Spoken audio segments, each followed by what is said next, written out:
we've gone over gold many times regardless. I've posted about it publicly so many times. So let's take it from the top. I think I did say this repeatedly at the time for weeks, okay?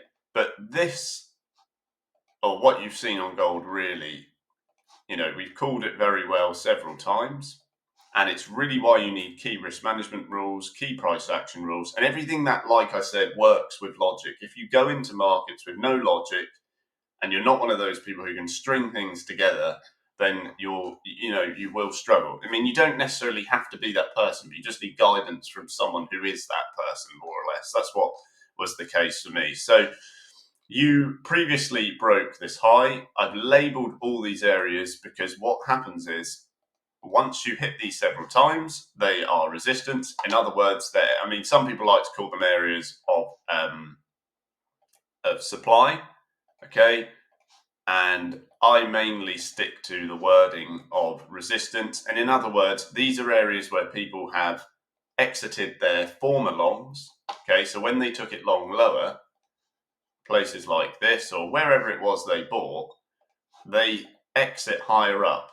And that is what forms resistance. Resistance is basically where people have previously exited orders. Now, a lot of people use the words of supply and demand as a way to understand or sort of verify or legitimize that idea. And in a sense, it is supply, if you like. But I think mainly, preferentially, my best way to describe it is these areas are resistance because you can see these big candle wicks. And that means basically people have taken their long orders off and then the price falls. That's why you touch an area, people take the orders out, the price falls. So at those points, you get the large body of traders, professional traders, institutional traders, everyone who is that small amount of people making money, taking from everyone else. Trading is exactly that. It is impossible for this price to fall without people buying it and losing money. Okay, so the price of anything or trading anything is purely based on necessity. Necessity creates price.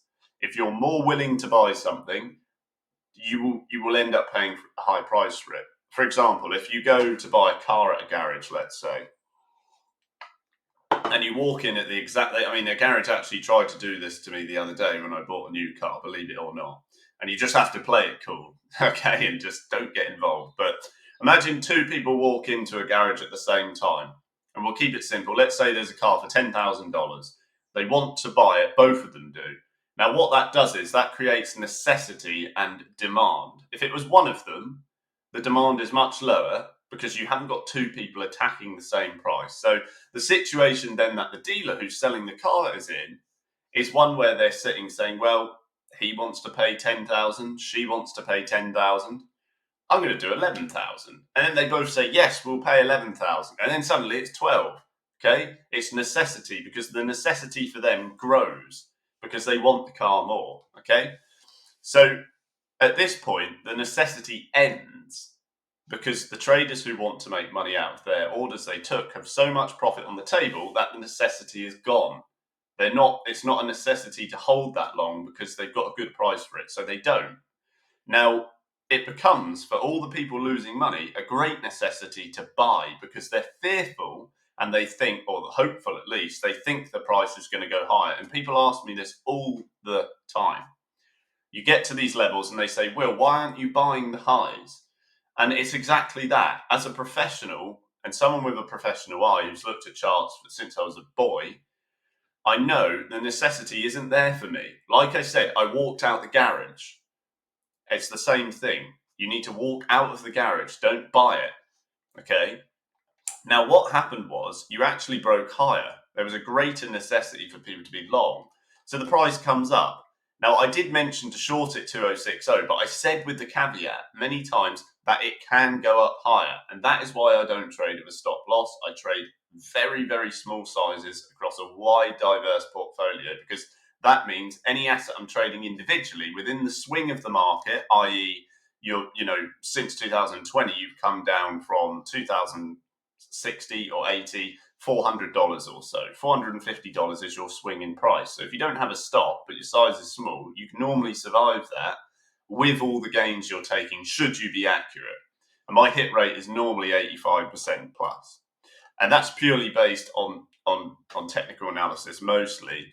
But within that, the fundamental side is what drags the market long term. So you had a big rise up, big spike up. People really wanted to buy gold. And I said, look, you can DCA in here. Okay, you can short again. It doesn't have to be the case that this short you take is it.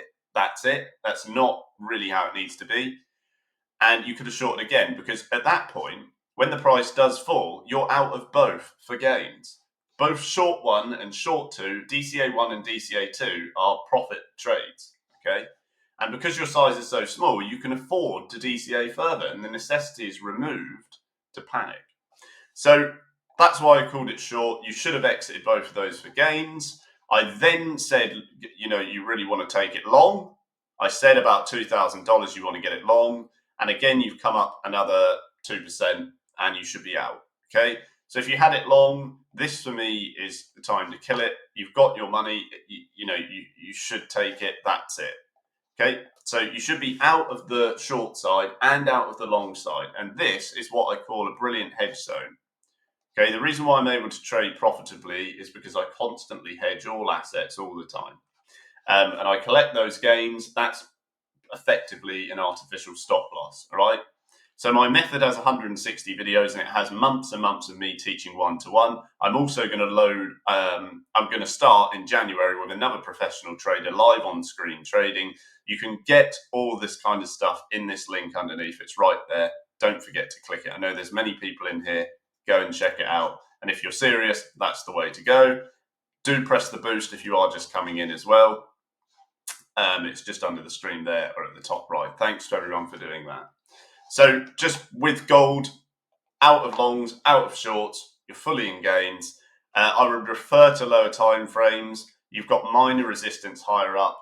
I would say you could start to tentatively light short, in my opinion, slightly higher. I think you'll probably beat this high. You can see this candle is showing you fairly strong price action with full body. Okay, there's clearly buy side impetus. Don't buy it. Just don't do that. If you're buying now, you are a high buyer. You're buying into highs. Naturally, you're doing the wrong thing, because if you're at that garage, how many of you in here see that car you want at the garage for $10,000 and say, okay, I'll give you $13,000. Right, you know what? I'm feeling good today. I'll give you $15,000 and I'll pay $5,000 more. If you're buying, that is essentially the case. Why not buy lower? Yes, the price isn't there yet. Yes, there are some crazy people who think it will never get back there. I think that is just bizarre. I would say it's nigh on impossible, almost. Well, it's very, very, very unlikely. But you should be more interested in buying here. And that, funnily enough, is where we previously called it long and exited for tremendous gains. Okay? So I am just tentatively looking short as a bias, but you should be out of your shorts, out of your longs. This is exactly what I was saying. You get this massive impulse. Everyone pulls their orders who's making money.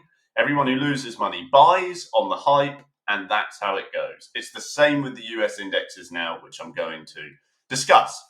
Don't forget to get my training underneath. So